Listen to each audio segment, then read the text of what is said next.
Yeah, we'll get started here.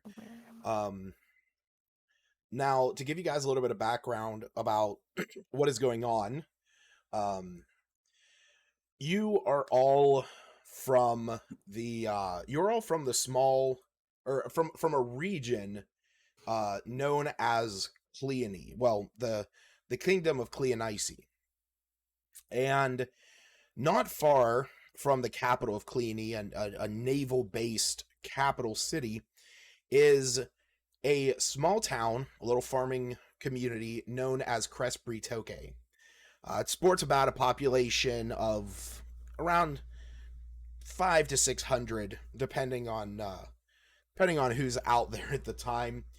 And for one reason or another, you have all come together to this town because you have all heard or gotten some inkling to the understanding of the undead being an issue around here.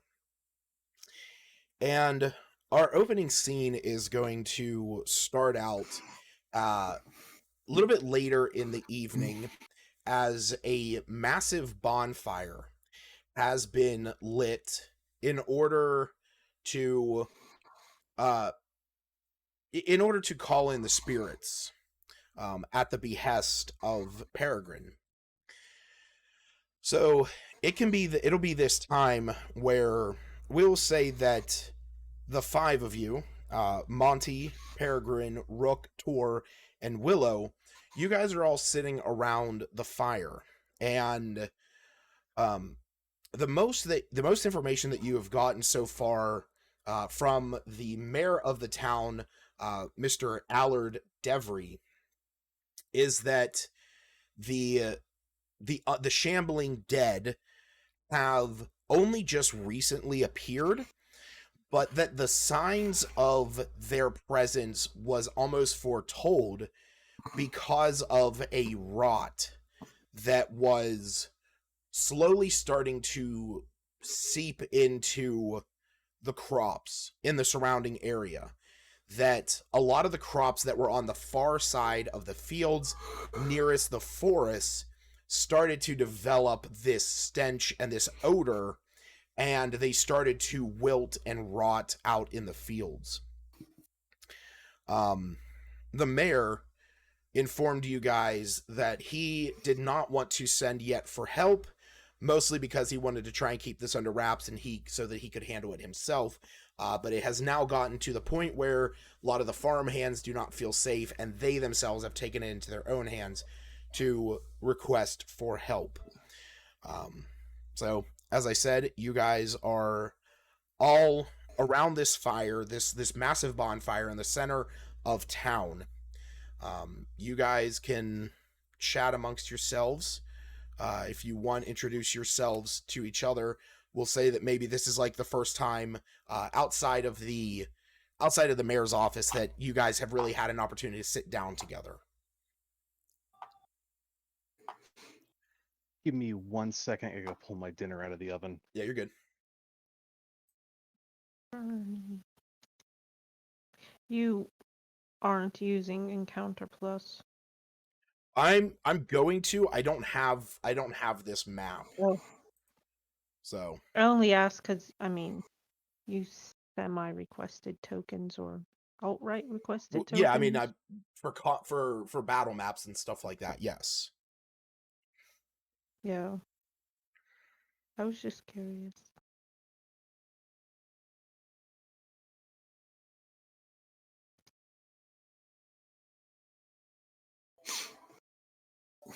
Did you say you were recording this? Yes. Okay. You say that like it's No, normally she's you. Recording's normal. I was just gonna be like, can I get access to it? Because then I can take fewer notes now and take notes later. It's the same. I'm just streaming it on my Discord. So with bad reputation, that's just something that people automatically know about one's character. I would say that definitely based on your looks,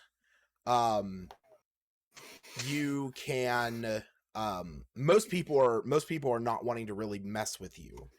Well, it's actually his. Where is it? His pirate feature. right? Mhm. So that's what I mean. When you go into civilized settlements, you can get away with minor criminal offenses such as refusing to pay for food or breaking down doors at a local shop, since most people will not report you. So with that, most people aren't going to try and get on your bad side. I just mean, like, in general, like, he introduces himself and people know the name. If you have any notorious marks on your record, then it's very possible that people might know the name.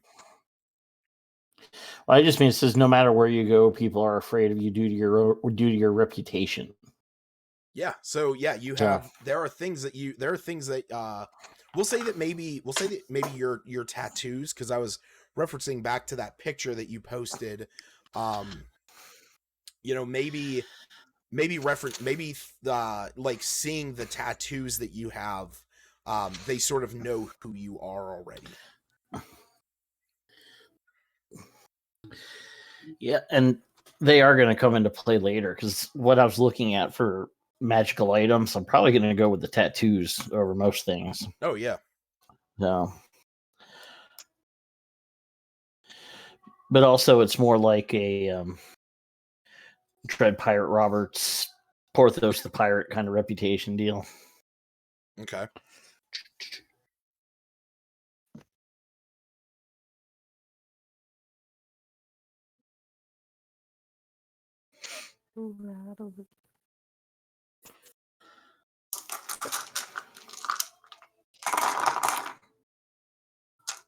So what did I miss?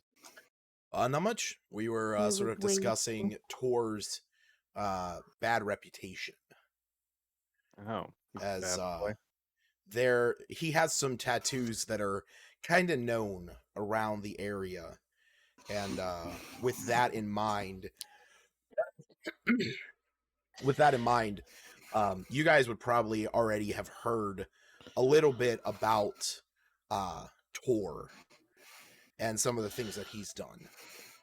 Funny thing is I say, the Dread Pirate Roberts and Porthos the Pirate, but Jack Sparrow would be the most recent example. Yeah. Oh God. Derp. He's ridiculous. You're the worst pirate I've ever heard of. But you have heard of me. Exactly. They made those whole series of movies off of Ride, which is ridiculous. His intro, when he comes in, standing on the mast of that ship, and it's just sinking as he comes in, that's like one of the best entrances. Oh yeah, definitely. Now, Stacy, I just want you to know, it's the most successful What? movie franchise Disney has made based off of a ride. Oh. Very true. Do you not the only remember one based Eddie? off of a ride. Do you not remember Eddie Murphy Ghost in Mansion. Haunted Mansion? Yeah, Haunted Mansion. That's it. Oh. Yeah. Yeah. Which is and the Jungle Book. Sorry, no, the Jungle Cruise. Yeah, they just did. They just did that with The Rock. Yeah, I'm waiting for Space Mountain, which is actually a very fun ride for as old as it is. From the one time we were there. Yeah. But anyway, so we'll say that while you guys are sort of sitting around here, maybe chatting with one another about what it was that have brought you here, which we've sort of established a little bit for Peregrine, Willow, and Rook. Does Tor reveal what he's out here for yet? sure. Okay. So, when you guys are talking about your own things, Tor says, the unquiet dead are running amok in the land. They, one day a mist arose while I was away from the ship, and when I returned, my entire crew was gone. I followed rumors inland, which led me here. And I seek answers and a new crew. A new crew. Well, I can certainly help with one of those things. Yeah, agreed on that. Can't promise about joining the crew, but if you want to join the posse dealing with this, you found the right group.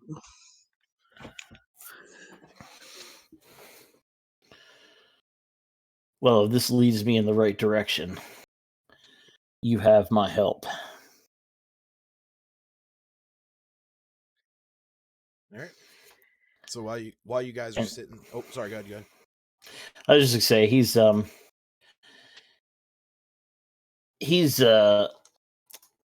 very unique looking person. He's heavily muscled, but also quite fat. He actually like in the picture I use, he carries a barrel on his back as a backpack. Also makes him buoyant in the water. And he is covered in tattoos and doesn't wear much.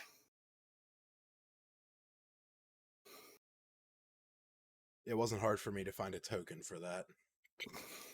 I actually didn't see any tokens when I was looking. Yeah, no, I found a pretty decent one, if I do say so myself. Well, oh good deal. shoot. Crap. Hold on. I gotta send you guys out a link. I just realized this. So to view the map, go to the link that I just sent you guys in the chat, and it should say game paused right now. Yes. Okay, good. The only thing that you got to do is up in the top left corner where it says actually no, that would not show anything because nobody's in initiative right now. So yeah, that is No token. He also strums idly on a dulcimer. Oh, nice.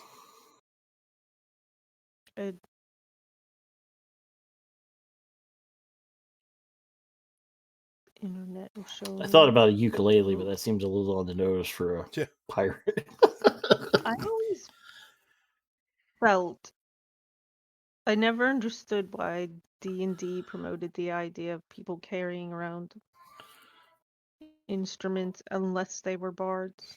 I always choose pan flute because it's small and it would stash away. Everything else seems too big. Because people get bored as shit just walking out on the roads for hours on end.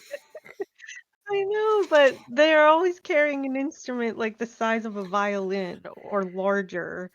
Oh. I mean, it just Because seems you so need impractical. You need something to be able to project sound. Yeah. You have a small instrument. Yeah. You're not going to be able to do much with it, either in like a city space. If you have someone who's trying to actually maybe play in a bar or in a street corner. You need a big acoustic. Yeah. I always do a drum. Well, that's why I play a bard with a cello. Yeah. I mean, or a tuba. I get bards carrying their instruments, but anyone else, nah. Me, anyone says shit Tuba about should grant a shield cello, bonus. I'm gonna direct you to a little band called Apocalyptica, Yeah, and let you see what 3 people with cellos can do. So I want somebody to do a I'm not 30 mocking the cello. Just can you imagine being a bard with a cello in combat? Fucking great. All right. Or an upright bass. So as you guys are sitting there and you're talking to one another, the priest of the town steps over to you. He sits next to you, Peregrine. And as he sort of, eyes up the rest of the group that's sitting next to you, he says, so I see that you have found like-minded individuals. Yes, we have enough people from across land and sea that are seeking the end of the rot, or at least the root cause of it. Yes. Well, I apologize for before. Your presence here startled me, to say the least. But I wanted to offer you some insight on what it is you might be walking into. Now, these lands weren't as fertile as they once used to be.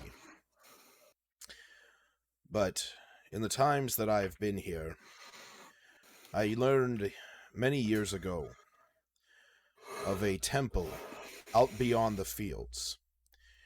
It was dedicated to the god Kelemvor, the judge of the damned. There was Kelemvorites who watched over it. And when these lands were taken by the capital, turned into farmlands, they were at first against it. They claimed that having settlements so near that crypt, that burial site, might one day lead to the undoing of it. And as a holy man myself, I have often found myself thinking back to the days whenever I would break bread with those who followed Kelemvor, and they told me of the temple itself. With everything that is happening, I fear that the symbols of Kelemvor, these seals inside of the temple, have been broken. Sorry, 1 second, give me a second. My mom's calling me.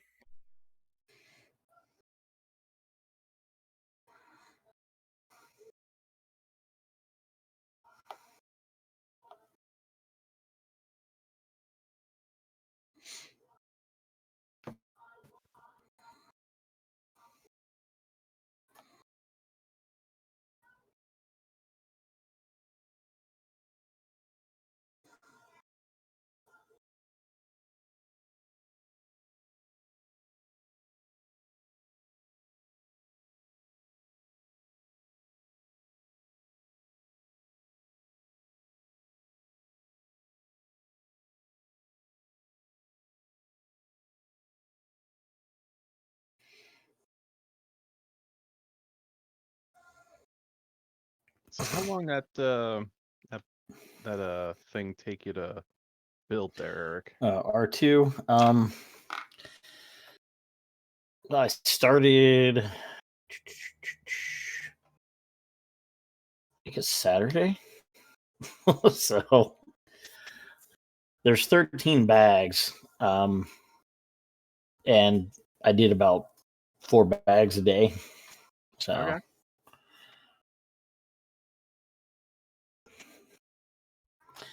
All right, sorry, I'm back. So he sort of sits there at this thought of these seals, and he says, the problem is I'm not sure what would have caused this. I feel if maybe some grave robbers had gotten in there, accidentally damaged them, that could be the undoing. But the rot that has pervade. I'm not sure what that is of, what causes that. But I feel that if you are descending into this investigation, that is the place that you need to start. Indeed, we'll have to head Which out and use that as a point of focus to start our investigation with.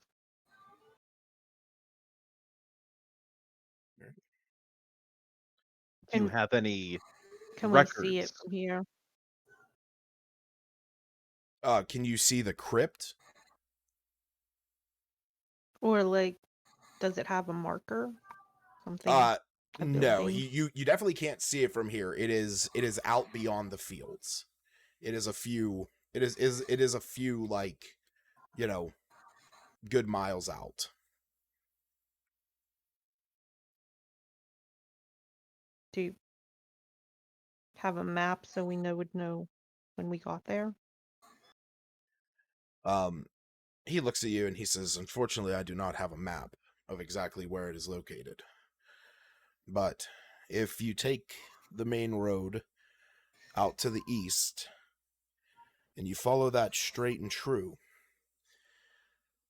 you will eventually come to the edge of the fields where it meets the forest. There you will find a small wooden post that points in the direction of it."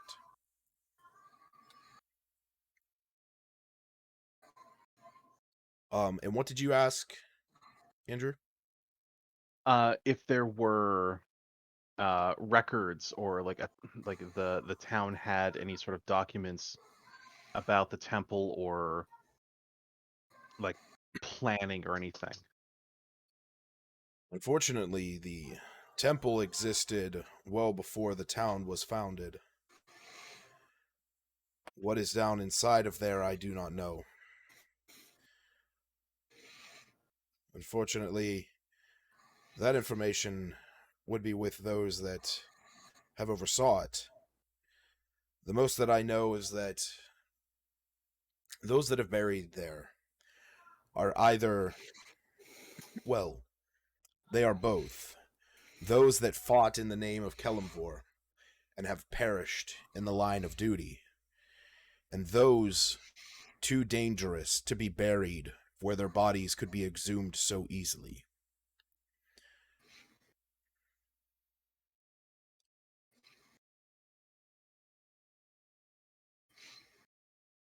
Well,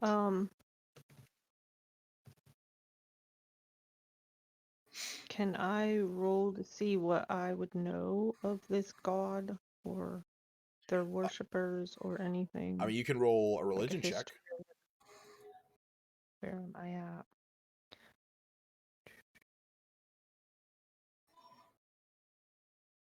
Religion. Did that come across? I have a Yep, 9. says you I don't rolled a know 9. if to be in. Yeah, so the most That's that you not know, good. about Kelemvor is that he is a god of the dead. He's known as the judge of the damned and the lord of the dead. So he's a very powerful deity. He is the highest of all of the death gods. But specifically, knowing about the clergy and their goings ons and what specifically might be down in there, that you do not know. Hmm.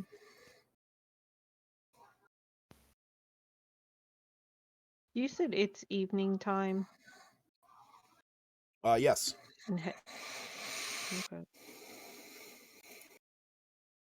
Yeah. I will say, Peregrine, on the other hand, being that you are of the death or of the grave domain, you're definitely aware of or sorry, you are the death domain. You're definitely aware of the works of Kelemvor, that they are a little bit more into the lawful and neutral aspects of a similar stance with what the Raven Queen handles. So, have any of you heard of this Calivore? It sounds like a bunch of heretics to me. Yeah. Heard of it, sure. Don't know No much one is about it. no one is above the Raven Queen. Her cold iron crown dictates what all the dead should be, and they should be laid to rest. Someone is toiling away, bringing the dead back in some fashion. And if they're at the heart of this Kalimvor temple, then I may have to bring the cold iron justice to this new this threat. I myself don't put much thought into ideals like this. I put more stock in people and what they do. And if somebody is doing something to cause the dead to rise and walk, then I will put them down. And if that's the source of the route that's taking this town, I reckon we gotta deal with that. So all these people can get back to business. And we can be on our way. Well then, my crew, that So- sounds like it's settled. Tonight, though, we drink. I was Yeah. gonna say, do we wait till morning or do we make our way a couple of miles Tonight, though, we drink. closer? Ain't much for fighting a bunch of zombies We at drink. middle of the night, but then again, I don't reckon the lower levels of the temple are going to be any brighter for going in the daytime.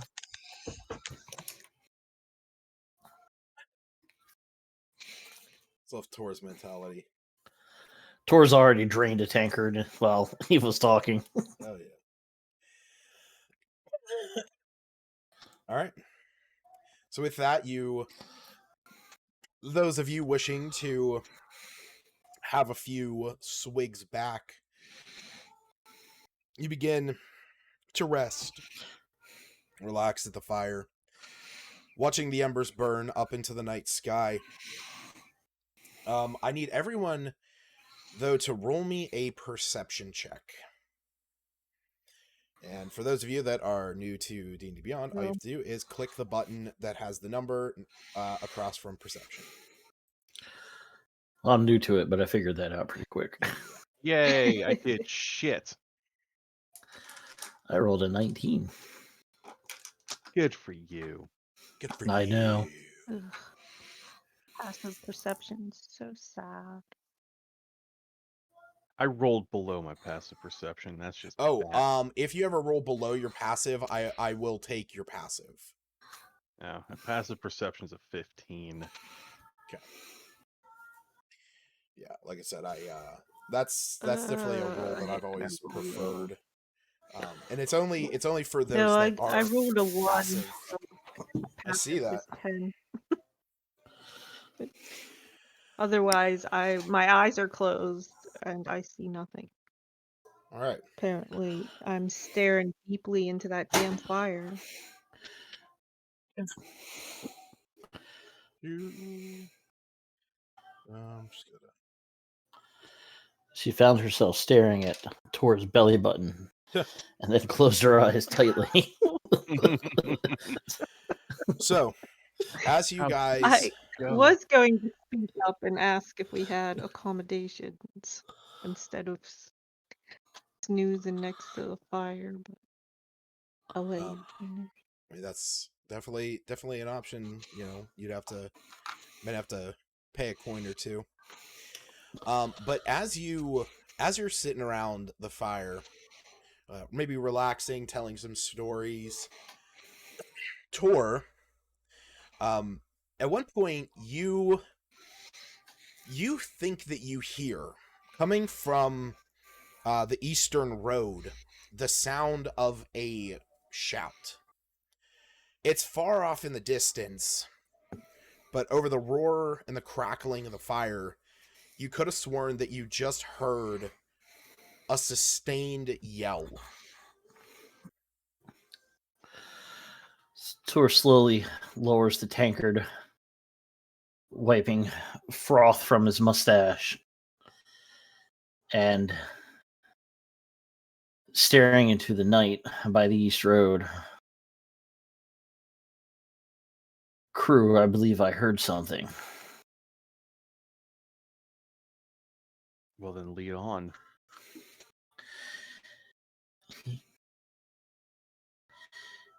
He takes up his. Okay. I'm sorry, go ahead. No, please. I was gonna say he takes his great club in his hand and grabs a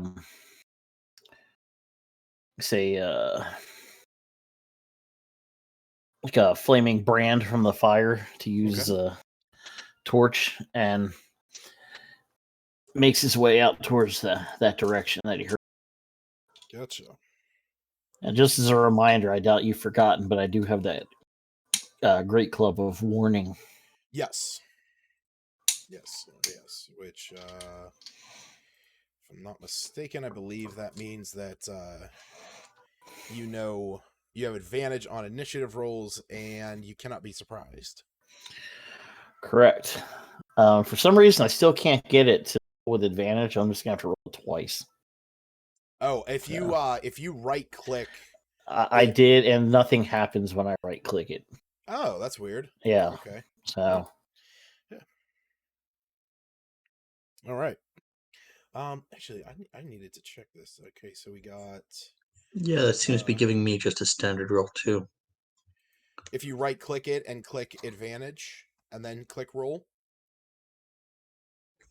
Right clicking initiative just rolled.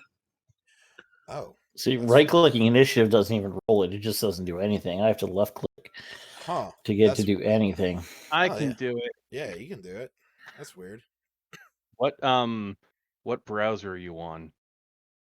I'm in Chrome actually. I was in Windows, but none of the stuff opened right. All the text was overlapping. So I just copied and pasted them. So I'm in Chrome. I'm in Firefox. I think I've got it working now. But the first time it definitely didn't, but magic weapon warns you of danger. The weapon is on your person. You have advantage on initiative rolls. In addition, you and your companions within 30 feet cannot be surprised except when incapacitated by something other than non-magical sleep. The weapon magically awakens you and your companions within range if any of you are sleeping naturally when combat begins.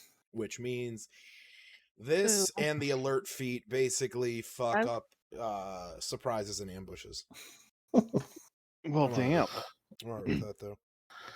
I feel so bad for you. Yeah, I know. All right. So with that, you start. Blade Ward work out of combat. Blade Ward is you spend your entire action to give somebody resistance to the next time they take bludgeoning, piercing, or slashing damage. And you have to concentrate on it, if I'm not mistaken. It is not a great spell. Oh no, that's right.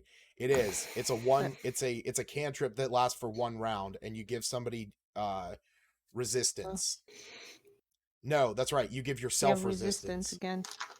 Yeah. What's everyone's walking speed? 30 feet. 30. Yeah, you are the fastest, Tor. So you guys find that Tor is quickly outpacing. So how fast is the monk? How fast is little monkey boy running? He's not. He's walking. You right, find for a big guy, he moves fast, but so come crew don't lag behind, but he slows down. As you grab a piece of burning timber from the fire. You hoist it above your head and you start walking out in that direction. The group starts to follow behind you. Peregrine, Rook, Willow, and Monty. And you see that a few of the townsfolk that have come to join around the fire, they all look over in curiosity as you start heading down the eastern road. And it's at that point that you're all able to hear the sound that Tor had heard. This distant yet growing shout. And it only takes a few moments as you see a small, scraggly, red-haired man running in your direction as he breaks into your line of sight from this torch. And he sees you all standing there, and he has this sustained scream going. He's trying to draw as much attention to him as possible. And where the hell did my... Sorry, my... Yep. Yes. Really Yeah. weird. We could before, scraggly red-haired guy. That's really weird that you guys could hear me. Huh. Okay. It changed though. When you asked, could you hear me? It came in like a Yeah, we got some different background static. Yeah. Okay, that was weird. way. I have it running now, but yeah, I wanted to make sure that I had noise removal turned off for this part. But he's running up, and you just hear this, "Help! Help!" Oh God, that hurt. And he sees all of you standing there with this torch held up, illuminating the street in front of you. And when he sees all you, the townsfolk have come up behind you, and you hear a voice from behind. It's the priest. He says, "Cletus, what's going on?"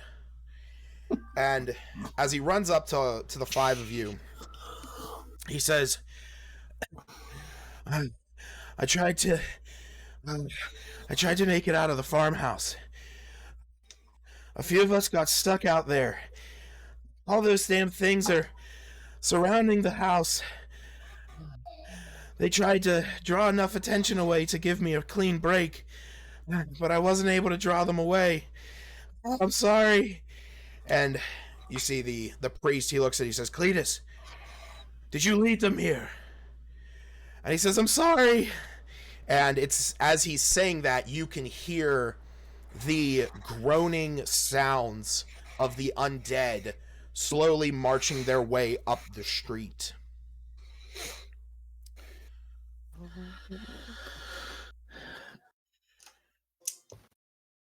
Chuck the torch in that direction. All right, you're gonna throw the torch. Oh shit, my app crashed. Which app? The one that runs the map. Well, I've only had a gray screen the entire time. If you reload your page, you should now see. Something. Oh no. I hit refresh, and all I get is a white flash and then a gray screen. Shit. You know what? Let me I see let me that. open that in Chrome too. That's a lot of zombies. Okay. I see a great map. I was zoomed in. I could There only we see go. 2 tokens. Fucking Windows.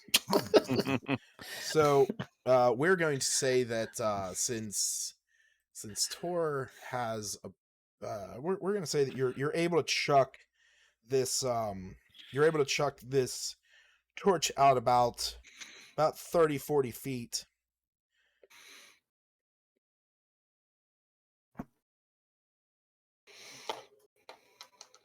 And you see Ooh, spiffy. You see these shambling creatures moving towards you. I need everyone to roll initiative. All right.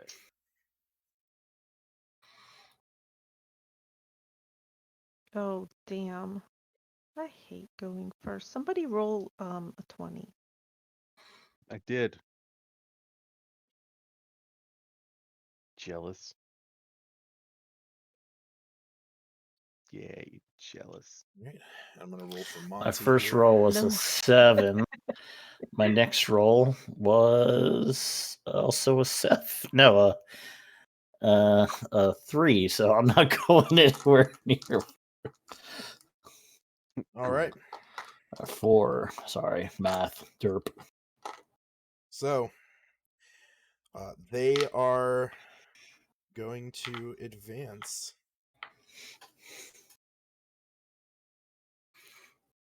Wait, yes. Oh my goodness, go away. That is some good initiative on those. Yeah, on that one it is. He was the highest. The rest of them aren't bad. It is going to be Rook's turn. A lot of zombies, guys. There's a lot of zombies.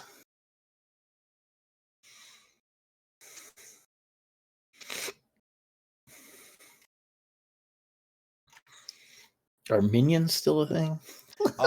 Minions sort of are. I will say that these zombies that are on here aren't nearly as strong as normal zombies would be. This is meant to be sort of an intro to how 5e combat works for those that haven't played it yet. All right. Well, since the first zombie has started moving forward, I guess I'll not that they think much, but I'll give them a chance to think twice anyway and shoot that one in the head. Okay. There we go. All right. So go ahead and roll to hit. Damn. Nice. You got a 26. All right. Yeah, that definitely hits. Go ahead and roll the damage on that. Hold on, let me check something. Mhm.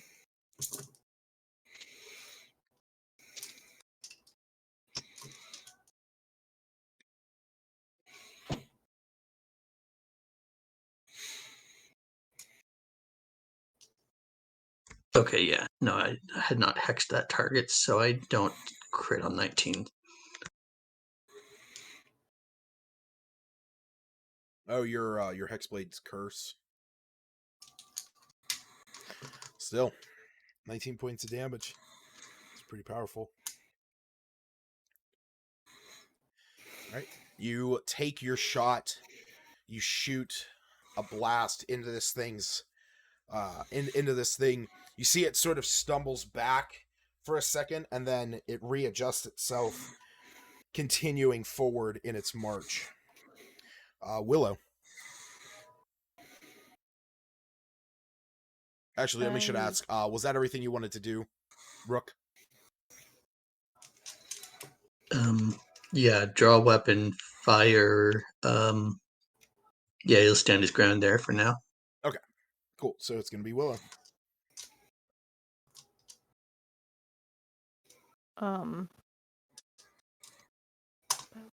Oh, yes. I should also say, for those of you on the screen, if you click the Encounter Plus in the top left, go to Settings, you can choose to select a token to control.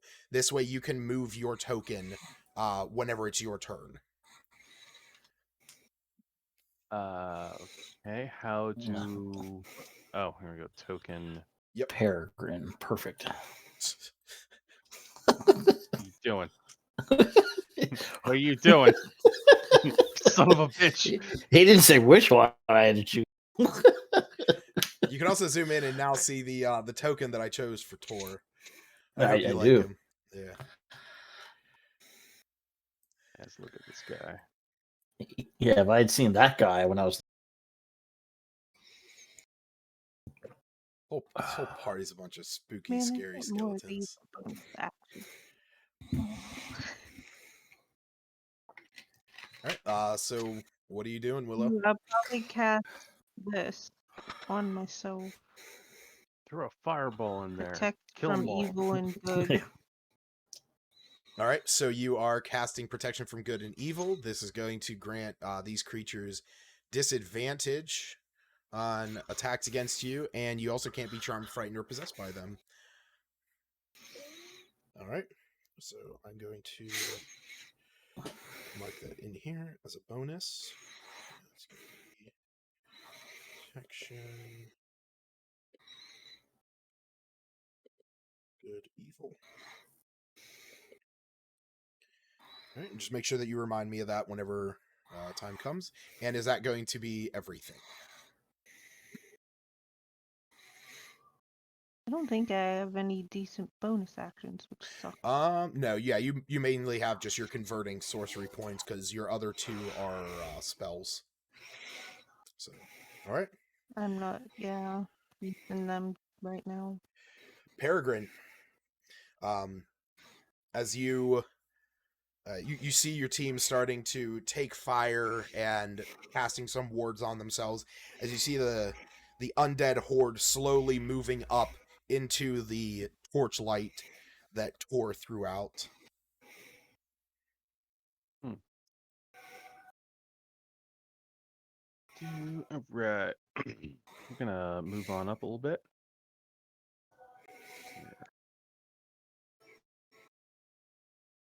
I don't know if that shows there for we you go. guys. 2, 3. With the stuff moving around. The fog. Oh, Yep. I see it. No, I was gonna say I might move, but I don't think I need to. Okay. I was trying to see my ranges for things. All right. Well, I'm gonna shoot G4. Okay. Fuck him. Go ahead and roll to attack. I'm figuring out how to do that. All right. Yep, you're just gonna hit the whichever you're shooting them with. If you're shooting them with Dead Man's Tail, just click the +4 next to that. Got 19 plus 4. Oh, 19 plus 4. Then that means you score. Right. He takes. Why is this not saying what I rolled? There we go. 9 damage. I don't know. It's not showing me Okay, on hold your on. side either. Yeah, or us. This is technically an undead, right? Yes, it is undead.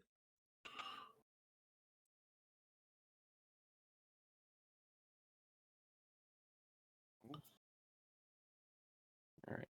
Roll. What is this thing doing? 7 more, so Hey, there you are. 16 damage. All right. Why 16. is it only saying okay? There, I've got something not right here. I've got stuff that's to self and then to group. Oh, so you were accidentally rolling to just yourself. How Don't do know. I change that? I'm not sure why, but if you right click the buttons, you might have had one of them turn to self, or if you look above where your hit points are, you'll see a little button. There we go. Yeah. It sends everything Share. sent to self. Gotcha. Okay, no worries. How much damage did you say? Total of 16? 16 damage. Okay. Share. There we go. That is not what I wanted to do. Okay. Oh, it's fine. I know that you're not gonna fudge those rules. Where's the master control to make everything go to share? Because it's like when you thing is above your hit points, there's a button that looks like a little dialogue box that's called the game log. When you click that, make sure the send to default is set to everyone. game log. Yep. There we go. Oh, right there by campaign, spooky scary. Yeah, spooky scary Yep. D&D. So. Okay. Right next to it. It actually has a blue dot on my screen right to the dialogue box. The blue dot means that there has been new roles that you haven't looked at yet. All right. So is that everything that you're going to do, Peregrine? That would yes. That'll be everything. So stepped point, on up. Blast away. I wanted to ask, can we see that big beastie thing at the back? Oh yeah, no, or is it kind 100%. of obscured?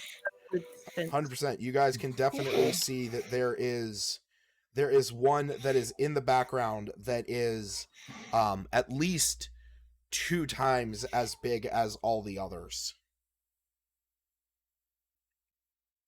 Cool.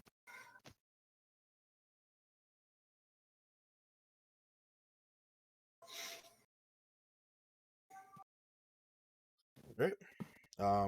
That Monty is going to step up. He's going to move up here, take in a stance next to Peregrine. Actually, he's going to move up to there. And you know what? Yes, he's going to move up to there. So you see Monty move up with a flick of the wrist. He is going to ignite he brandishes his whip, and with a flick of the wrist, you see that it is ignited into a holy flame as he flicks it out to attack zombie Z8. That is a hit, and with that, he is going to deal 8 points of slashing damage. And then you see as the flames hit him, they begin to wreath this zombie. And he's not level 5 yet. Yep. So he is just going to take an additional... wow, that's weird. That's undefined. Additional 0 damage. And he's going to take an additional 3 points of fire damage. If only he was going to be a part of this adventure at level 5. Oh, wait, no. Actually, he just takes it equal to his spellcasting ability. That's right. Which is still 3. So nothing needs change there. All right. So it's at this point that you guys are seeing that there's a few zombies in here that appear to be a little bit bigger and a little bit more bolstered. This one is going to move up to Monty, and he is going to slam into Monty with 2 powerful hits, dealing 31 points of damage to him. Jesus. Oh my. Wow. Oh, wait, actually, he's resistant to necrotic. That's right, which means that he would get back 7. 31 would have dropped me. It would have killed all Yeah, of us. me Yeah. too. Believe me, they don't have a ton of hit I'ma points. leave.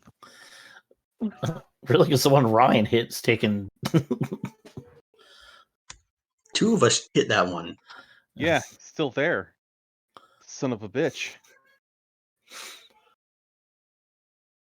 All right. Well, they're not fast. How long is this street? Because we can make a fighting retreat until we hit the ocean. It's not untrue. All right. Tor, it is your turn. All right.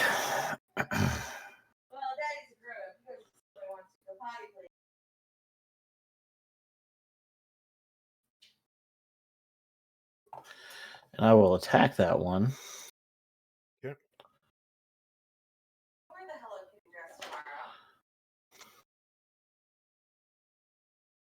Is that Aaron's Rolling. turn? Yeah, she's, and that was shit roll. 13. Yeah, she just finished watching that Diana the Music. 13 misses. Yeah, I figured. So, also keep in mind. So, being that you are attacking a creature that Monty is engaged with, that would actually grant you a +1. Unfortunately, a 14 also does not hit. Okay, but since I made an attack, Yep, Tensei weapon, I can go ahead and make an unarmed strike. that is true.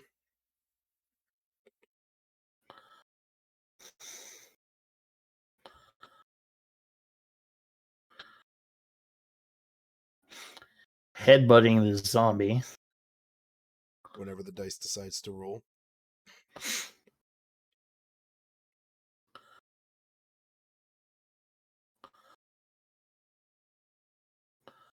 That's going to be 5. Oh, so wait, you hit. Yeah, sorry. Is that a... Oh, that was an 18 to hit. Okay. Yeah. Yeah, it rolled a 24 total. Gotcha. And then because I made an unarmed strike, I have +2 to my armor class until the start of my next turn.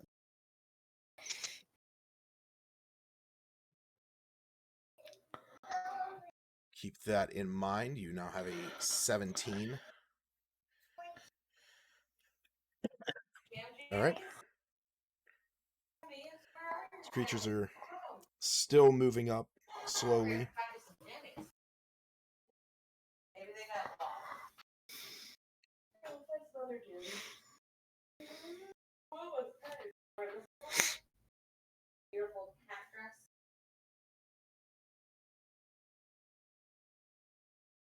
Oh, Not too slowly. not too slowly.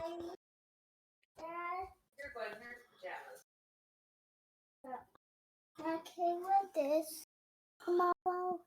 Yes, Gwen, you may. Let Daddy play. We're gonna close the...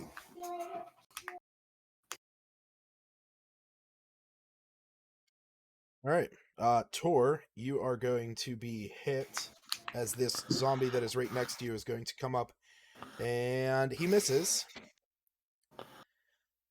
And the zombie that is next to Peregrine, who has broached, that misses, and that misses. So the two of you are able to maneuver around their slam attacks, and it is now Rook's turn.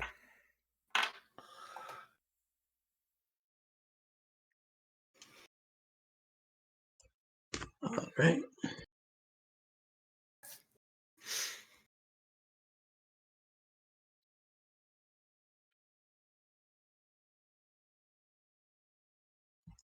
Firing at G4 again.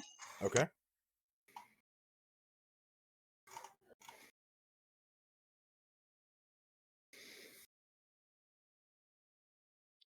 Unfortunately, that misses.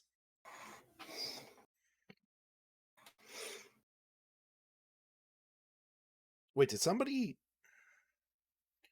shoot at a regular old zombie? No, one of them got hit by a whip, I think. Oh, that's right. Shoot. I forgot to do that on my side. There you go. Sorry. The one that Monty hit. It died. Good. All right. So is that everything that you are doing, Rook?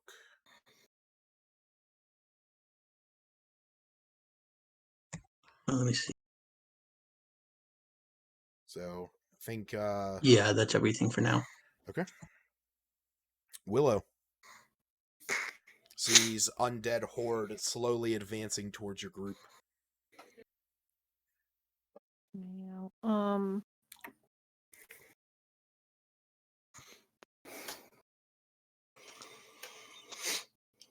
This lightning dart. It says make a range spell attack. There's nothing to click next to it though. Is that the same as the firebolt with +5? Yeah, it's the same thing. It's that's a homebrew cantrip, so that's why it just doesn't Oh. reflect that. Um. It's fine. It's one that I added. So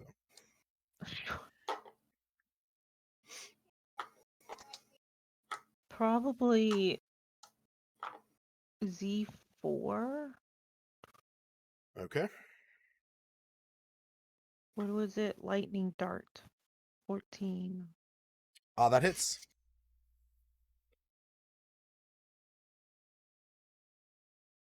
Eh, 5.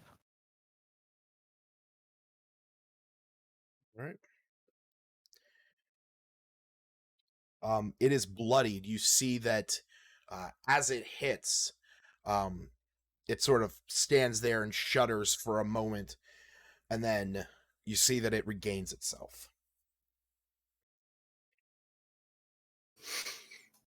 Is that everything you wish to do? Yeah, I only get one action. Yeah, I mean, I just didn't know if you had a bonus action or anything. No, I don't have any that I would Okay. use right now. Next up, Peregrine. All right. This big boy next to you. See if I am doing this right.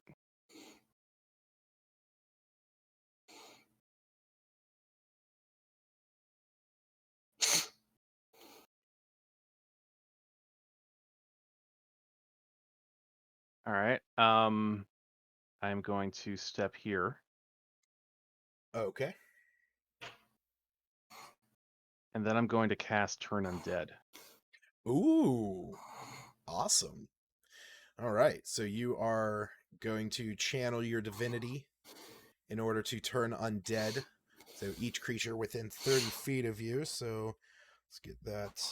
Let's get that range finder going here. Each creature, even Well, friendly each ones. each undead. That's a lot of boys. It's a lot of my boys that you're trying to turn, buddy. Yeah. Well, that's the point. That's You got that's that the whole big point of this one. charade, isn't it? Yeah, it is. I guess it is. All right. Better start rolling some goddamn dice, sir. I got some rolling to do. All right, so we got With my it's a DC 13 Wisdom save. 13 wisdom. Gotcha. So that's a fail.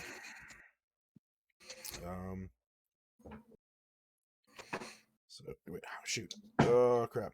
All right, so we're gonna have 1, 2, 3, 4, 5, 6, 7.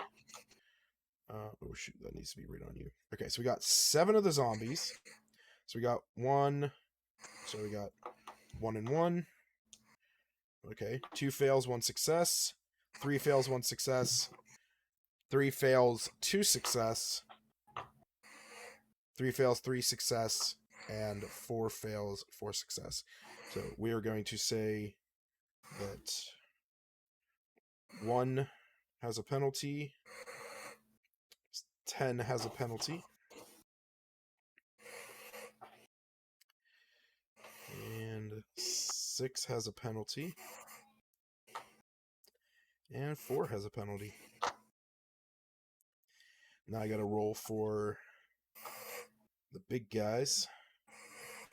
That's a fail, that's a fail, that's a fail, that's a success. If it meets it, it beats it.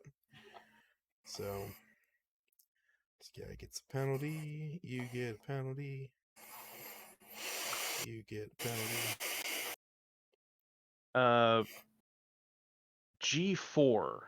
Yes. That's the one I shot. Yes. That's also the one Ryan shot. He has, because I shot him with my shotgun, he has disadvantage on all wisdom saves. All right. I will. I don't know if he failed it or not, but Well, He passed it, actually. We'll see if you know what. I'll give it to you. So we'll say that he was one of the ones that did so we'll say that he was the one that succeeded, and but that shotgun blast sort of rendered him. And we got the big guy in the back. That's a So what does Turn Undead do in this game? it just makes them run. Yep. They They have to use their dash action to run away from me. Yep. And it lasts, if I'm not mistaken, for 1 minute or until it takes damage. Let's see here. Action. Where's my spell? No, it's not. It's a feature. Yep. Turn Undead's a fucking feature now. Mhm. Where is my channel of divinity? Turn Alright. Undead, one action. Turn creature must spend its turns trying to move as far away from you as it can, and it can't willingly move to a space within 30 feet of you. It Mhm. also can't take reactions for its action. It can only use the dash action or try to escape from an effect that prevents it from moving. Yeah. If there's nowhere to move, the creature can use the dodge action. Yes, the creature is. If the creature fails its saving throw, it is turned for 1 minute or until it takes any damage. That's a lot. Back in AD&D, it used to be when you got higher levels, the lower class undead would actually disintegrate when you turn them instead of running. That you did- is Yep. turn undead at higher levels turns into destroy undead. Mhm. Yeah, at 5th level, any creature that is challenge rating half or lower, he can just choose to destroy it, which would have been the case for all of the zombies Oh. if he was 5th level. Yeah, shame about that, huh? Shame about that. Because Pathfinder just turned it into channel positive energy, which just damages every undead within 30 feet. Jesus. Yeah, no, Pathfinder is kind of the shit, honestly. I've been playing the hell out of that video game. It's like kind of making me feel. Wrath of the Righteous. No, it's a Kingmaker. Oh, you've been playing Kingmaker? Yeah, Wrath of the Righteous is. If you didn't know that. It's not out on PlayStation yet, so Okay. yeah. Well, that's why you got to get Steam. So this I zombie have is. Steam, but I also have a PS5, so priorities. Yeah, no, I get you. This I guy. don't know who you blew to get that. Some dude at GameStop. Don't worry about it.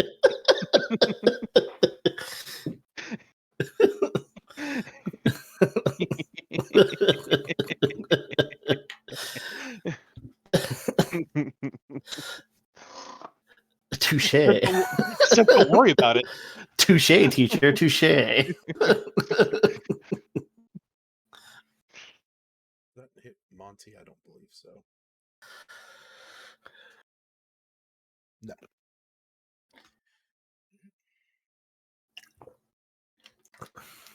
Is some dickhead trying to approach me? All right.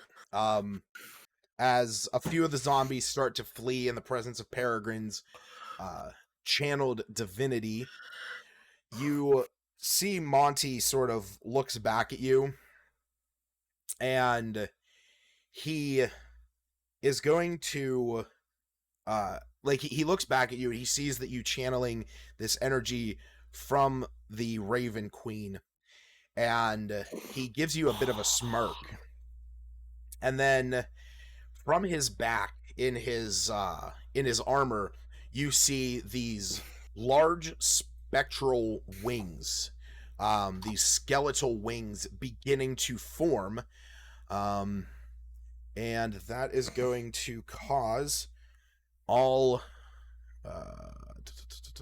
yes. So I'm going to roll for DC 13 charisma save on these guys. 1, 2, 3, 4. And these two. Alright. So number 4 is the only one that's saved out of that. And he's going to get another penalty. And you're likewise going to get some more penalties.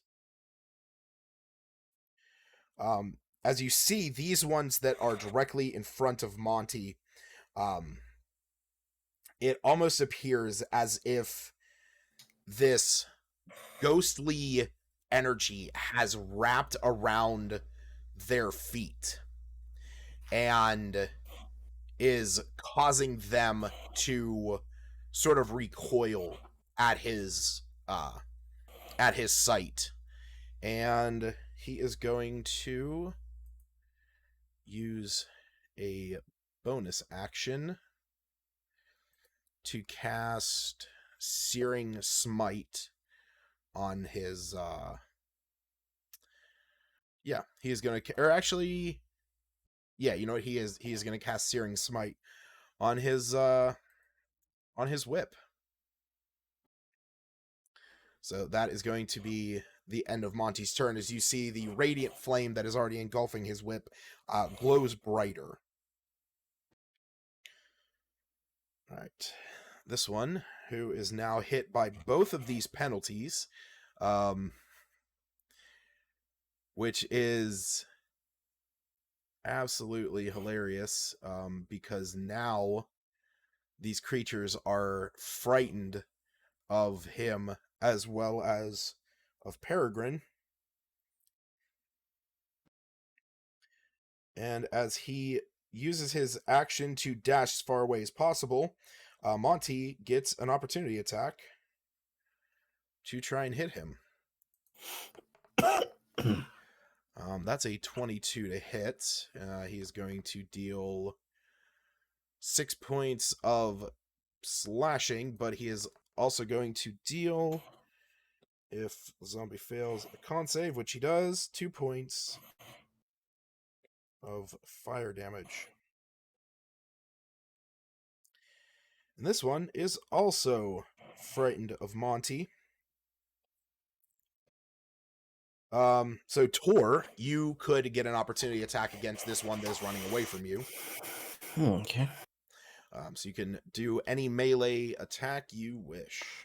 Just swing my club at him. Okay. And 17 if it stops rolling. If it's a 17, that hits. Yep.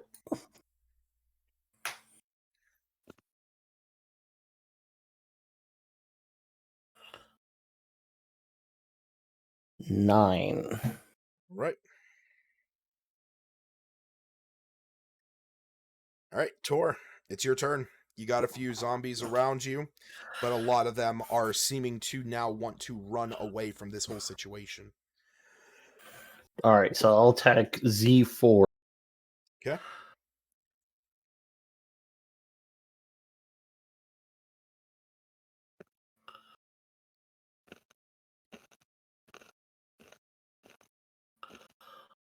Looks like it's going to be... God damn it. Assholes. I'll go ahead and take my that bonus hits. action. 9 hits? Okay. A nine hits. They're not wearing any armor, have a -1 dexterity. They have a -2 dexterity. Oh, it's even better. Yeah. All right, 9 damage. You bludgeon him to death. All right, now the bonus attack, can that be against a separate creature? As part of your Kensei? Yeah. Yeah, so you can, well, that's if you... Because this is when you use an attack action with an unarmed or monk weapon, you can make an unarmed strike as a bonus action. It doesn't say it has to be the same target. Wait, where are you reading that? Go to unarmed strike. No, hold on.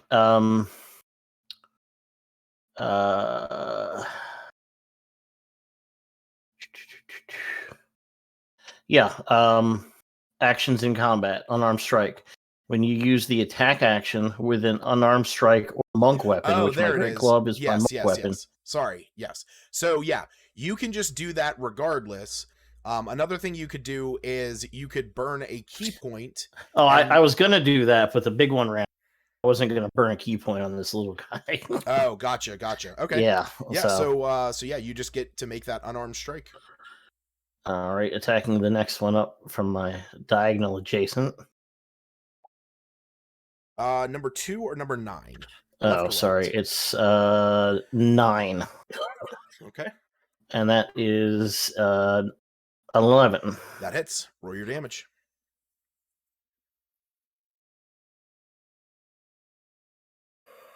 Looks like it's gonna be 8. All right, max damage.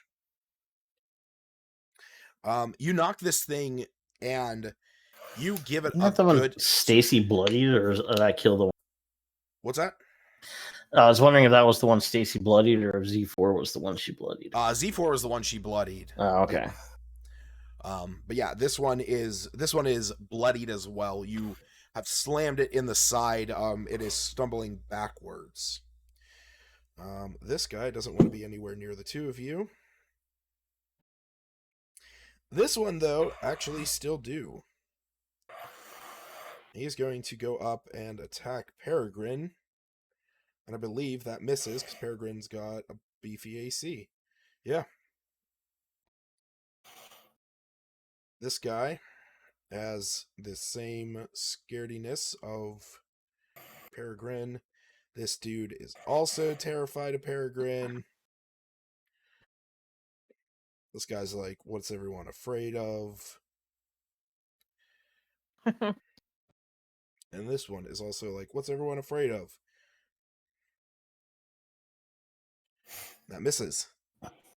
They get up to you and they're like taking swipes at you, and it's just bouncing off of your armor, and it's just like, oh, this is what we're afraid of.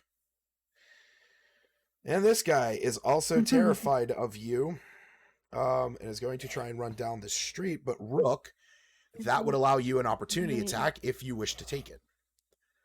Yep, this will be a disadvantage, I think, because it's ranged, but with Warcaster, I can take an Eldritch Blast here. That is true.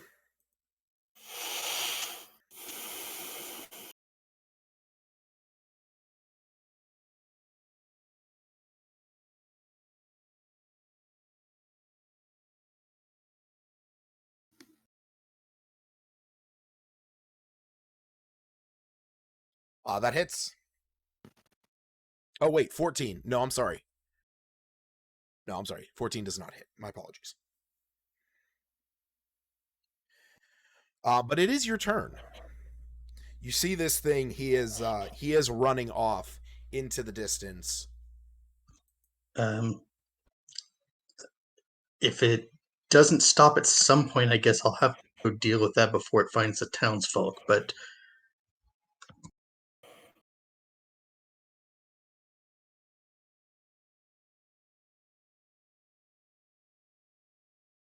for now I'm going to focus on the ones that are an immediate threat, and I'm going to cast True Strike, but it doesn't suck, and attack Z7. Okay.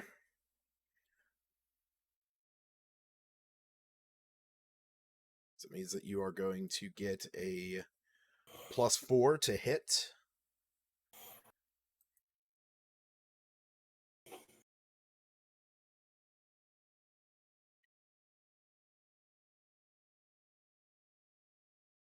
All right, ready to reactivate that.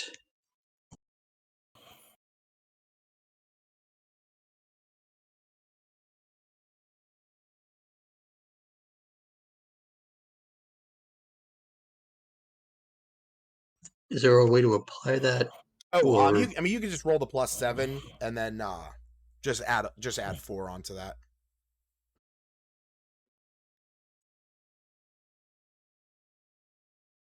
Yeah, that hits.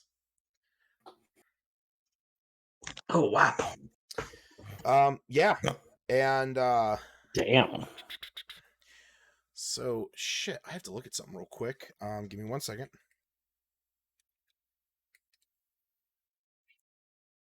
Yes, okay, cool. That is something. Do me a favor, roll me a D20.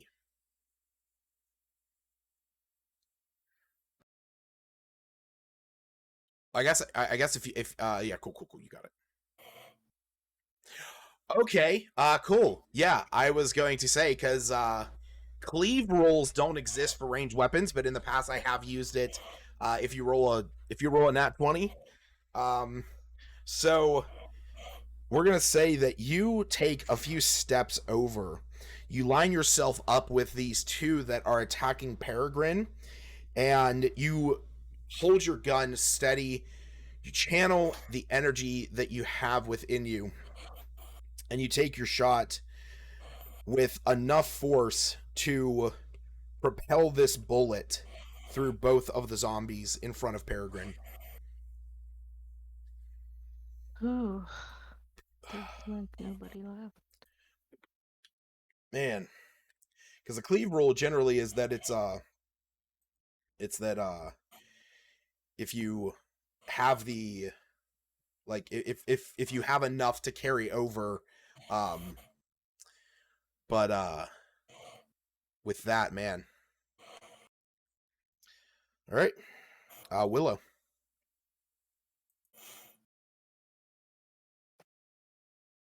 Can you show me a 15-foot cone? Centered on 'Cause I've top of got you or this where? dragon's breath. Yeah, on me. Well, I think I can do this dragon's breath on myself. Crap, I That is a freaking 15-foot lost it. cone. Cone? Oh, I'm sorry. I'm sorry. I thought you said square, and then I literally said. And then you literally said cone. There we go. Shut up. I was just I had trouble imagining it. Anyhow, yeah, touch one willing creature and imbue it with the power to, well, Yep. breathe like a dragon. I assume I can touch myself Yeah. and not have to. But that I can use as a bonus action. Yeah, you Well, I could use that as suppose a I can do bonus my bonus action. action. You could use that as a bonus action, and then you could run up and use your action to spit this whatever element you want. Ooh, well, it didn't stick with me. No, but I can move it. Oh, it's not gonna reach this third dude back here, is it? Oh yeah, because I mean we can just angle it. I was trying to hit all three. Does it get all three? Yeah, it would get all three. Cool. I'm Okay. gonna spew some fire at them. I presume. I'm gonna guess fire is bad for zombies. All right. So they need to make, what is it? Dexterity saves. DC 13.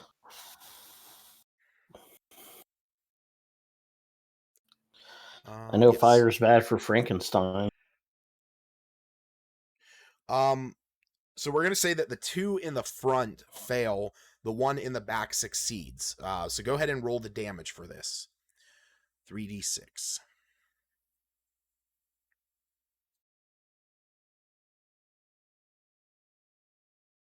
Gee. Okay. So you know what? We'll say this one failed, this one failed, and this one succeeded. But Okay, I that want to is hit our butt. go. Willow moves up. See, she casts a spell on herself and breathes out a spout of fire. She burns 3 of the zombies to the ground. Man, I should Peregrine. have tried that one sooner. That's my bonus action. That was your bonus action and your action.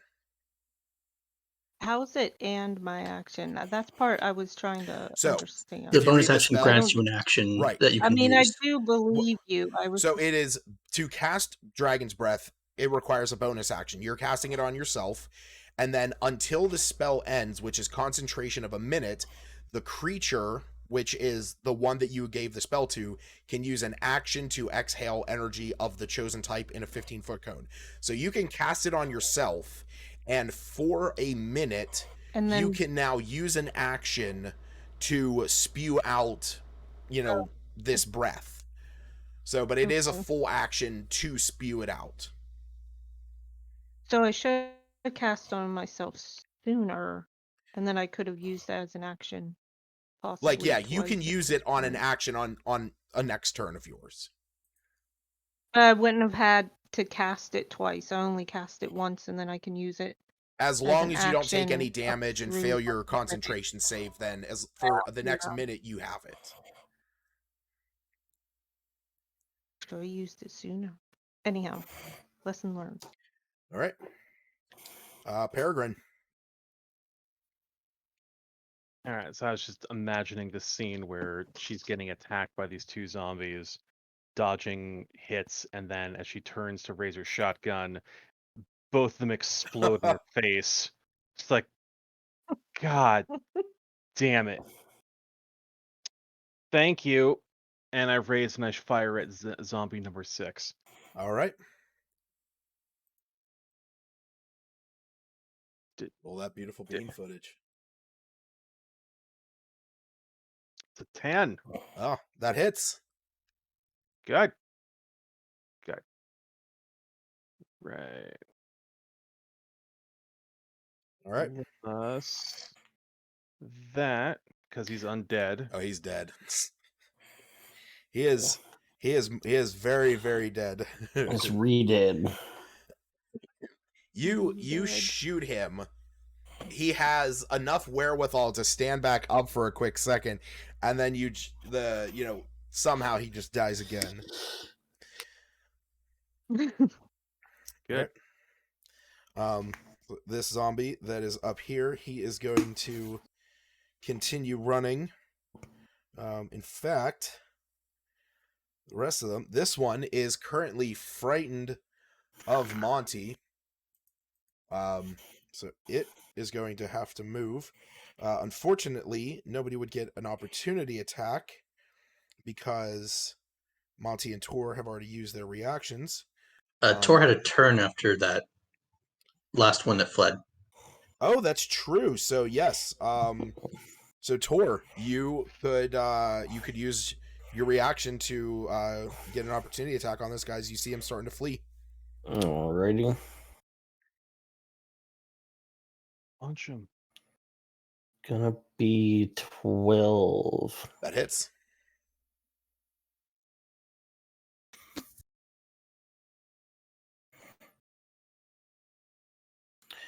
Uh, 7 damage.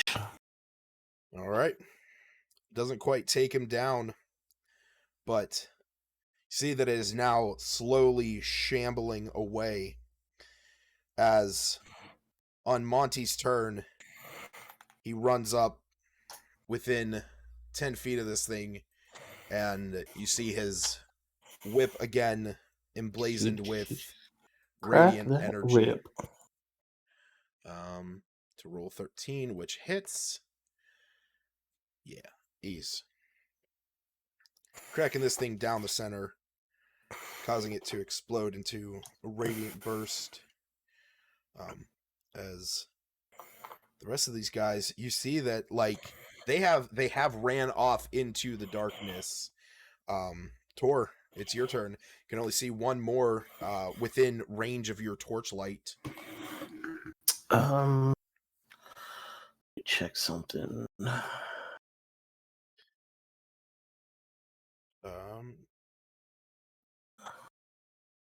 What is that range? Yep. That would be 45 feet. So you would just be about 5 feet short. That's all right. I'll throw my boomerang at it. All right. So, because that's 45 feet, and the boomerang 60. That's right. Let's see that beautiful boomerang. All right.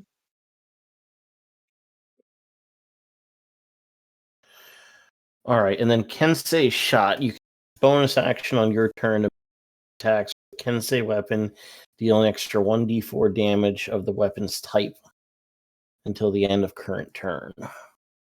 So I will double the boomerang's damage. All right.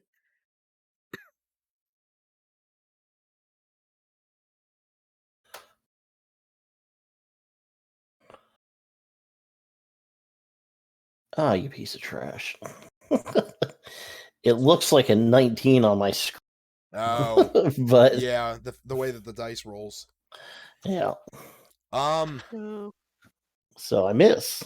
Yeah, unfortunately, it does go around it, but it does come back to your hand. Yes, it does.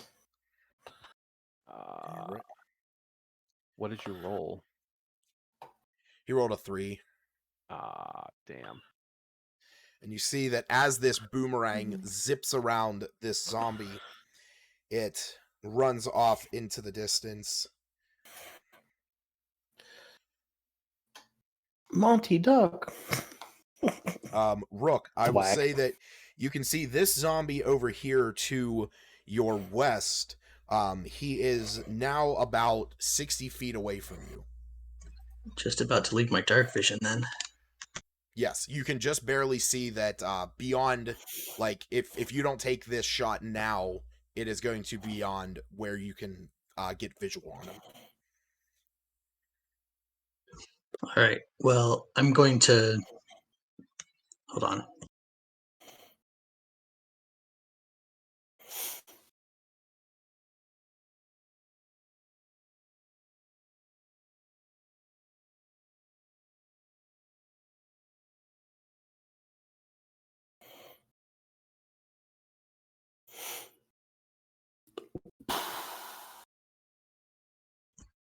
That'll put it within the short range of my revolver, and then I will cast True Strike, but it doesn't suck, and take a shot.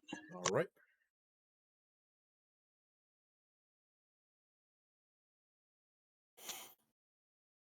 Yeah, that definitely hits.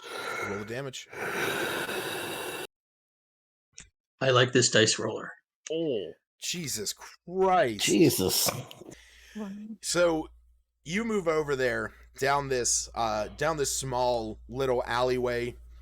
You take your revolver and you hold it out. You take this perfect aim right as this bolstered zombie is starting to leave your sight. You let fire one shot, and you see that it connects with the back of this zombie's head, which just explodes in the alleyway, spreading blood and viscera across the walls as the body just falls right outside of your vision. I'm going to say at this point, you see that a crowd of townsfolk have mobilized up behind you as they're marching their way up the streets. And I'm going to sort of end initiative here because technically most of the creatures have now started to move back out of the they've started to move out of the city limits. And you see the townsfolk starting to move up behind you. And they're in a clamor. They have pitchforks, they have torches on long poles, and you see the priest. He comes up to you. He is, at this point, he has a torch in his hand, and he says, he looks at you, Peregrine, and he says, "That was a good use of divine skills there.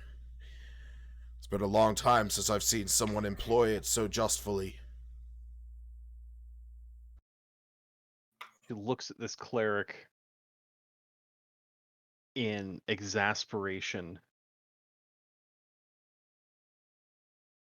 You have undead at your doorstep, and you, a man of whatever deity you worship, cannot repel them.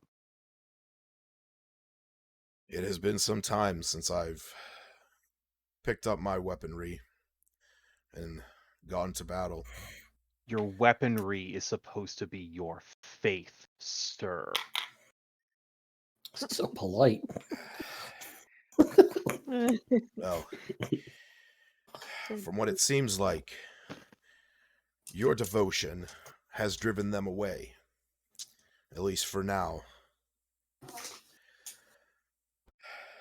But Cletus informed me that the farmhouse out in the fields is currently being overrun by these creatures.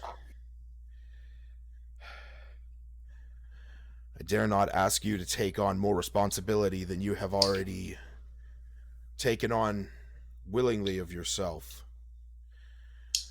But I do not think those men will survive the night.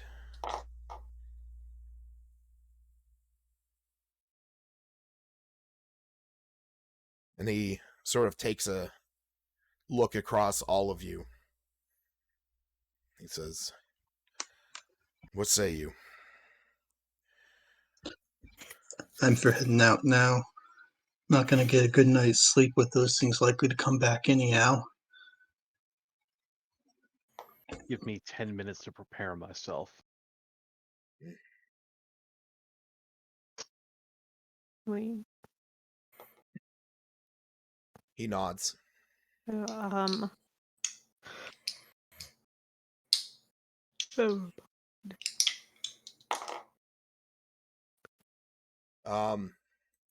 As you see this crowd slowly starting to move their way up the street out towards the eastern borders of the city, Monty stands up.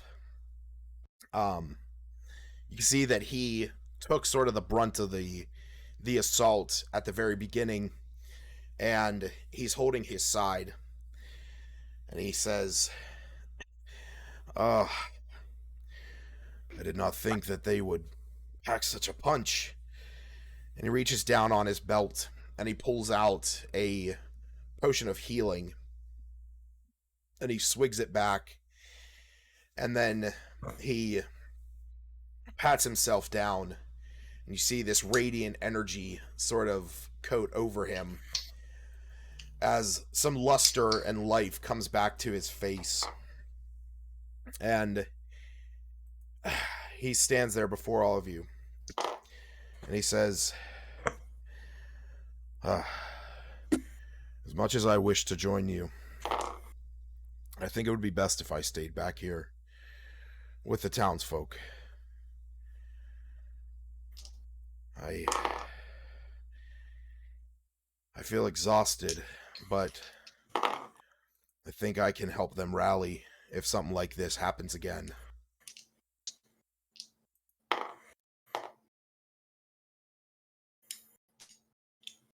It's probably for the best, as I roll my eyes at the cleric.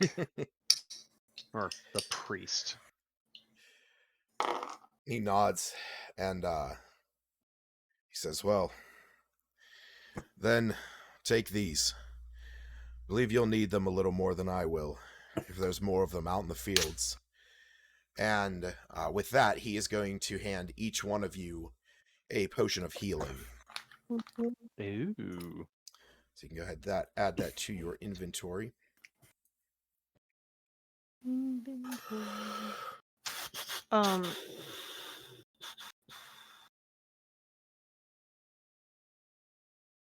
Willow would walk up to I don't know what your characters' names are. Is it Peregrine? Peregrine, like the falcon. Anyhow, Peregrine. Placebo of What? healing? Like What the the what? fuck? What? What? And say she was impressed with the fear you instilled in them. They just took off. My character sheet did something funny. So I'm looking for potion of healing. Is it a minor potion of healing? No. So if you just type in healing, it is going to be a standard potion of healing. That's what I was Placebo of healing? Yes. Yep. There it is. So I have Potion of healing greater, potion of healing superior, potion of healing supreme. Yep. Yeah, this is just going to be a potion of healing. Again, minor potion of healing, placebo of healing, potion of healing greater, superior, supreme. Those are the options we're granted. Wait, you don't Yep. see... No. Clearly. Clearly, because we typed in healing, we're on potion, of healing. and It showed up for me.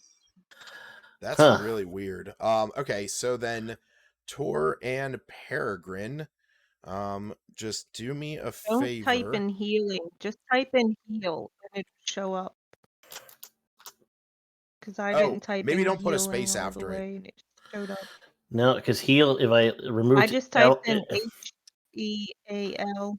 All right. I have do healing us- typed When I in, typed and it doesn't even ING, care it about white disappeared. space. Just Peregrine and Tor, go ahead and reload your pages because I added it for you.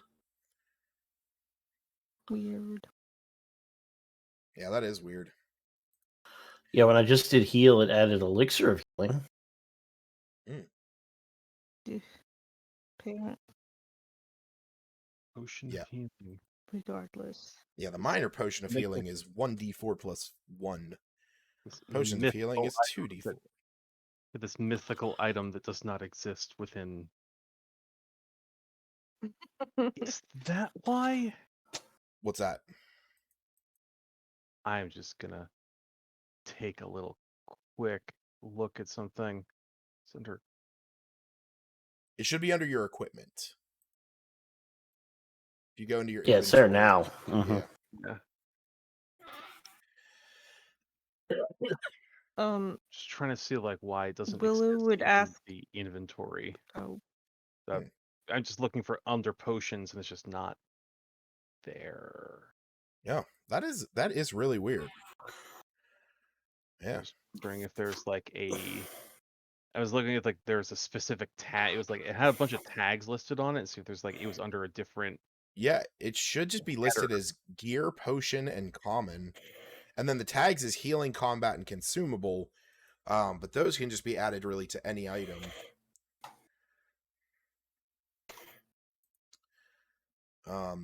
What were you saying, Stacy?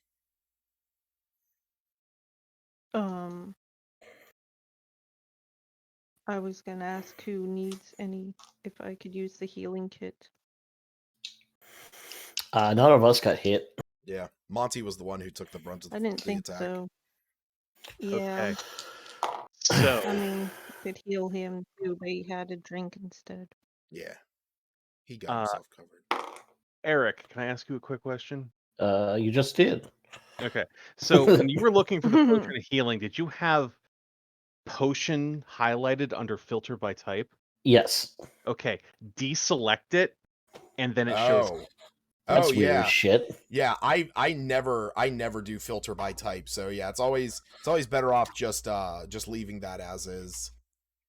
All right, so the potion of healing is not a potion. Noted. It It is clearly not. is not a potion. It's It just has it's under gear. Yeah. Yeah. It's that common. They put it Yeah, at if you the click other gear, that's where Yep. healing potion of healing shows up. Yeah. So something is mislabeled in the code. Well, I think the reason is because it's the only, other than a vial of poison, I believe it's the only potion that is listed in the general gear, like the adventuring gear. But that is kind of funny that it's not listed under potion. But yeah. It's the most common one strange. everyone wants. You can't find it. Oh, that's Good crazy. job, crew. Peregrine, how likely are those to return after you chase them off? That depends upon if I follow them and they keep running. They may return. It depends upon who sent them. If they came looking for under the pretense of the scent of flesh and their hunger, then they absolutely will return. But if someone directed them here, they may have returned to the sender and are going to bolster up whatever defenses that they may have.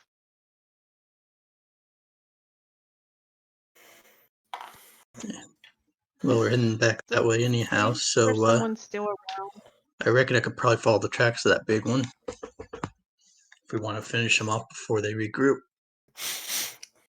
We could probably just follow their stink. Yes. Well, they said they were taking over a farmhouse. Is the priest still around that we could Yeah, get? he is sort of Could gathering, we get general direction? he is talking with Monty right now about arming the townsfolk to at least prepare for a night's defense, at least on the eastern side of town. Finding the most fittest of the townsfolk to help out. But what did you want to ask him? In which direction is this farmhouse? What Cletus came from? He points out to the eastern road and he says, "Well, it's almost about halfway between here and where that temple is."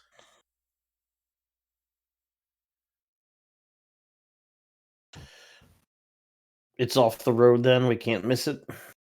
It's up the field. Yes. You'll follow the pathway out there. There's a small dirt road that'll lead you into it.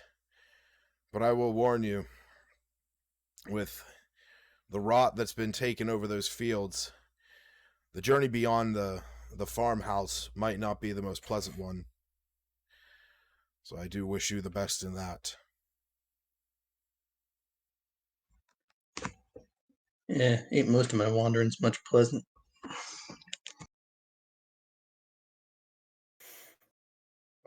And I think with that, much as we only did get to play about 2 hours, hour and a half, my NyQuil is really starting to kick in. So I think this is where we'll call the session for tonight. And next session we'll be picking up as you guys are heading out of the town and up the pathway that leads to the farmhouse. Okay. A two-parter. Oh, believe me, like I said, this is, in reality, this is probably going to be a little bit longer than a 2-shot, even for this. So, Alright. Can I do one last thing before we Ooh. sure, cut to the absolutely. next scene? So the 10 minutes that I asked as I'm collecting my things and getting ready, you hear the most haunting sound of like a hollow whisper of a horse's whinny as this creature comes out of the shadows as I finish casting Find Steed and my warhorse approaches. This thing exists as basically loose draped flesh on top of a strong skeletal structure and a reins and barding that is just coated with raven feathers. I just mount this thing, shotgun in one hand, reins in the other, and start heading off towards the farmhouse. All right. There is your warhorse. Oh my. It is a large creature. Gigantic. After all, it's very, very similar to one igneous Someone else has. skeletus. He doesn't get to ride his horse very often either. Fortunately not. I mean, hey, imagine he got to Maybe ride it plenty soon. on It's the way cool. up. My steed now has intelligence 6 and can talk to me. Yeah. Cool. Of course, of course.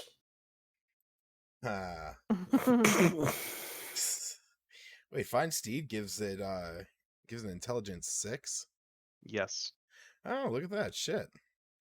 Intelligence 6 and gains the ability to understand one language of your choice that you speak. Steed also serves as your mount both in combat and out, and you have the instinctive bond with it that allows you to fight as a seamless unit.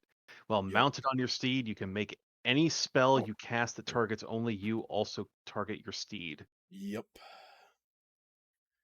Yeah. I've always thought it was hilarious of like, it's like you're fighting on your horse and you're letting all the attacks that are targeting you target your creature, and the moment it dies you just like jump off. It's like, oh man. And you can also communicate with it telepathically when it's within a mile of you. Oh yeah. It's crazy. Find Steed Sweet. is a You're great heading spell. off faster. Way ahead of us. We No, can't I'm keep up with basically you. moving at speed Giant with the horse. monk. Yeah. Well, the I'm at- horse does have a 60 feet movement. The monk only has 40. Well, the monk can run and I can just canter. It's true. It's true. I love monks can get so ridiculous when it comes to speed. 5e, especially with stuff like haste and boots of speed and stuff like that. It's ridiculous. All right. Oh, I mean, in Pathfinder, when my dwarf is haste 60. Mm-hmm.